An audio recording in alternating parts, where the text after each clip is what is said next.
So some people have taken this class already. The first time I did it, and they want to get started to create some of their designs. The other people, I'll call you over in a couple minutes once the bell rings and give you a quick demonstration, and then you can get started.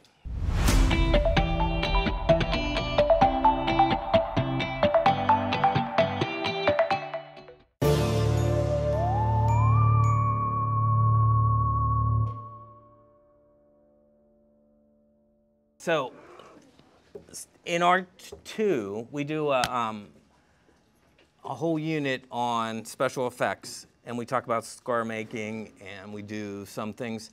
I give the Art 3 an option to make beards, and we just started to kind of do that, and you can see the beards right there. So you have that option also. But for today, we are going to create some scars, and actually, they use this same material in professional like movies and things like that. Everyone still uses tissue paper, and in fact, let me get this roll real quick. And if you're allergic to latex, there's gloves over here. You can do this on your own arm. You could do this on a piece of plexiglass if you'd like, if you don't want to do it on yourself for right now. But the first thing you're going to do is take your tissue, and you're going to rip it into like an organic shape. You don't want to have a straight edge. It's really hard to hide that, and it doesn't look very natural. So like a football-like shape you want to start with. And let me see, is there anyone who wants to have this on their arm? Anybody want to volunteer? All right, one of you guys here. Have a seat real quick. It's a little easier to do it on someone. Okay, there you go. So you start with your shape, and this latex, it is stinky, and all latex, no matter how new it is, it's still stinky. And you're going to take a brush that can be ruined because you can't get this out of your brushes. So you're going to pick a bad brush and then some good brushes to add your paint. And you're going to take that latex, and it's like glue. So where do you want to put it? Anywhere. Okay, so we could do it right here. So I'm just going to put some latex down, and it dries really fast. Right? And I'm going to start to apply just the edges. We want to leave a little bubble of air in the middle of it so that we can rip it open. So just a thin layer all the way around on all your edges, and we're gluing that down. Okay. I do have a hairdryer over there so we can kind of speed up some of this process and glue our stuff down. Dry it so that hopefully you'll be able to finish it today. And this stuff should come right off very easily. You can be able to rip it right off because it's like putting a piece of rubber onto your skin. And you're blending it out so it's a thin layer. Okay. And they use all kinds of things from cotton to oatmeal to sawdust to create all different textures when you're doing special effects stuff. And then, so I have my edges done. Now I'm going to try to do a thin coat over top. So that is all air inside there that it'll flatten down, but I'll still be able to rip it up. But I want to create the whole thing in rubber, so that in the latex, so that I can easily paint right on it, and it will last for the night or however long you're going to have it on there. Maybe you might want to cut string up and make it look like it's stitched and just glue them in place.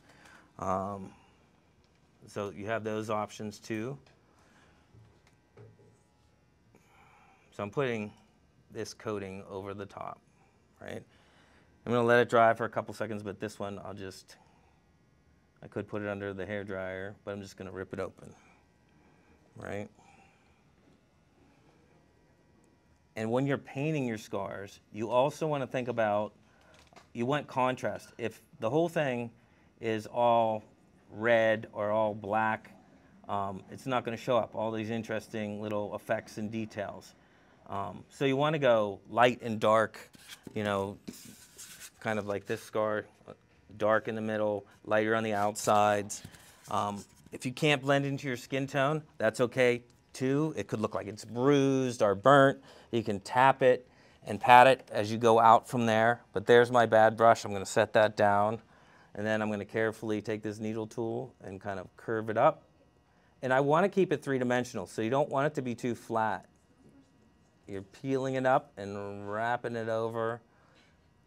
Here's my favorite thing is some of these things that happen, like with the latex, the wrinkles and all those little other effects that are really fun to paint, kind of like that happen accidentally, and you can control them to a point, but it's kind of fun. It's a little interesting challenge that you have. I could add more tissue on there to build that up, but that's good enough right now, I think, for a quick example. You can also brush on, and this happens pretty quick, you can brush on a layer, and we'll let that dry for a couple seconds, and you rub away at it to create kind of like there are almost like pock marks or a little infection or something like that. You can do that too. So you could hit that with the hairdryer, but I'm going to start to paint it. And let's see. So you could make it, that bruising, yeah, this red's not too good, but I'll put some more red out. And you can start to see how you can blend it in and go in the little areas, and you can tap it so it blends out a little more. I'm going to get some other red to add to the inside. But again, think about how's it going to blend, and how you're going to pull those colors out. Are you going to do, you know, greens? Or are you going to do it into more of the illusion that it's kind of burnt, or has more of a, like a little bit of an infection or anything like that? So I'd keep blending that out, and adding, probably add some red in here. Anybody have a good drop of red at their table? I don't know, we'll see. This might work.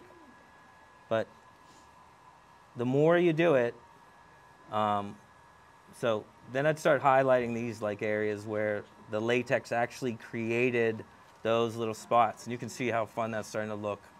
And I'd go back and add some highlights, or so that these other parts are showing up, the high spots, maybe the burned, maybe if it's like burnt or rotted away. I do have some sawdust if you want to sprinkle that in and try that technique. But there's so many different things that you can use to create these illusions. And also, and I could work on this for an hour, but I want you guys to be able to get started. And I'd keep working all these little areas and defining them.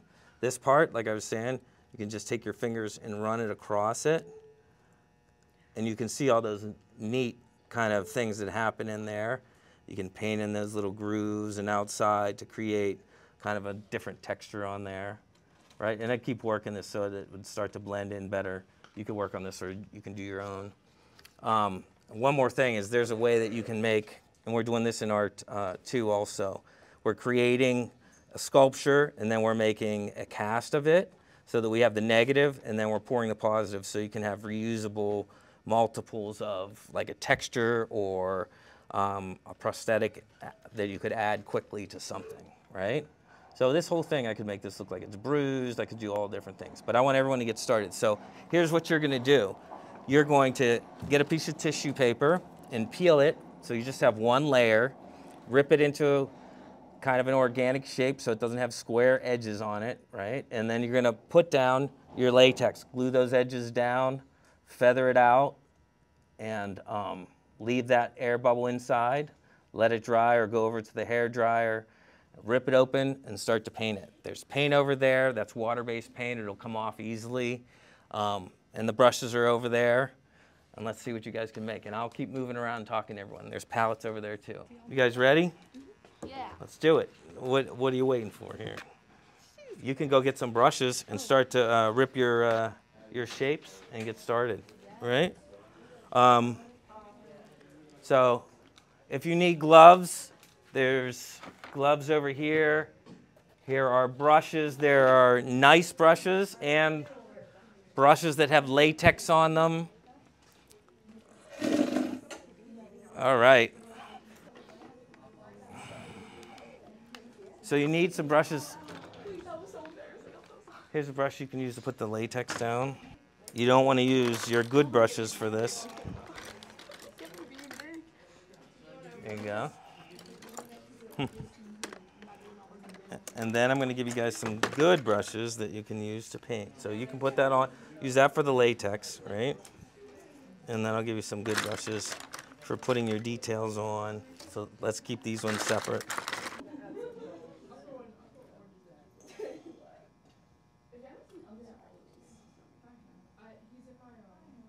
Gluing that edge down. Then we're going to put a little coating over top of that, and then we're going to rip it open. And when you paint it, try not to do the whole scar the same color. You want to either do it lighter, you know, maybe on the inside. I'd probably do darker on the inside and a little lighter on the outside so that there's a contrast. Like maybe this would be darker and this would blend out. Once we do this, we'll rip it open, and then I'm going to just have you share someone's colors and you can start to paint. So we're doing this just so that it's taking away that tissue kind of paper, that it'll be easier to paint on this part, and it'll be more permanent if you left it on for a long time. We're going to rip this open with a needle tool. Hang on one second. You guys have the needle tool over here? I borrow it for a second. All right, so we're carefully just kind of pull this open, and you could think about how this is going to ball up and pile up like a scar. And you can see the things that kind of naturally happen in here, right? All the wrinkles and things like that. And you want to kind of use those. You know, you can make another one over here, just a double, right? I like to maybe have 3. We could work with 3 or an odd number, but you want it to be kind of 3-dimensional, so you want to flap it up. Okay, I have some brushes over here. You guys can come over and start putting your scars on, and I'll give you some brushes over here too. So here's a bad brush for latex. So we're using the latex just because it's easy to come off, but normally we'd use like an acrylic paint if we wanted them to be permanent or reusable. So these are good brushes. Good brushes. I'll give you a latex, one that you can put latex on with. Here's a good one for latex if you want to put that on with that. Put it up a little too far and I went. Let's see it. Addy, I have an idea. It's permanent red spot. See, we could use that as our inspiration for sure. Yeah, so you're just using it to brush on that latex. All right, just keep brushing it down. And then we'll stick this on. It's gonna fall apart. I'm moving it back here. Let's see if yours turns into a bruise. Now, once you're painting them, remember, you want to have that contrast. Every time I think I'm doing something like, I didn't mean to do that, it usually turns out into my best stuff because you're kind of working with, you know, your own creativity, how to get through something. I'm uncomfortable. And it's like a challenge, and you make it better, I think. So if you can just brush some over top of this, then you'll be able to paint. You'll rip it back. So over all that tissue on the top, you can brush over it, or you could even roll it back and pile it up and brush over that so it has high edges. It's really hard to paint over this, but once it's a rubber coating, it's really easy to paint on top. How are you guys doing? Oh, that's nice. I like how it pulls out. I love it. I like this. You can even highlight that vein and make it like more blue, like blood vessels and stuff like that under the surface. Okay. And there's that hair dryer over here. It'll speed up the process a little bit too for you. I think it's pretty good. I like how it pulls out. I like this stuff, this lacy stuff in there. You know, that looks like broken, like blood vessels and stuff like that under the surface. So this is tempera paint, so it comes right off. But if we were making them more permanent, we'd use acrylic, but it's for the day. Let's see.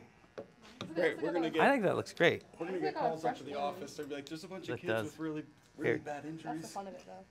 do some, maybe you could try some of this white and lighten up that like that ridge or something so it shows up that three-dimensional. Yeah, I think they all look great. You guys did a great job on these. I didn't think it looked No, it does. I got a fresh wound. Fresh.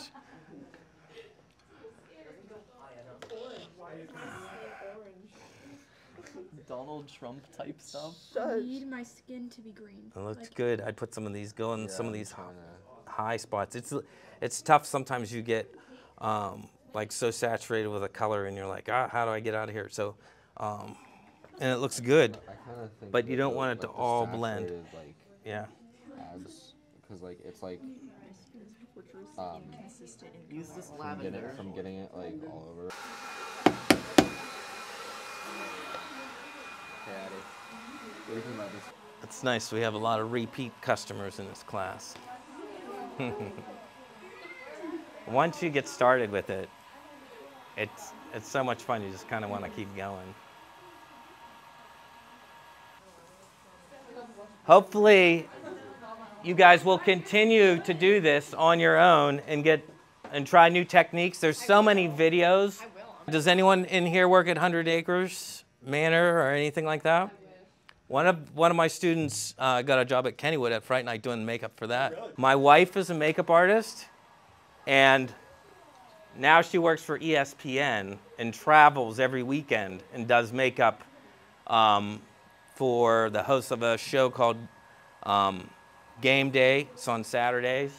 But there's all kinds of stuff, especially in Pittsburgh, for makeup artists.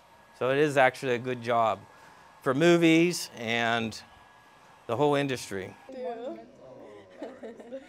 Everybody in here? Do his pose. Do him pose.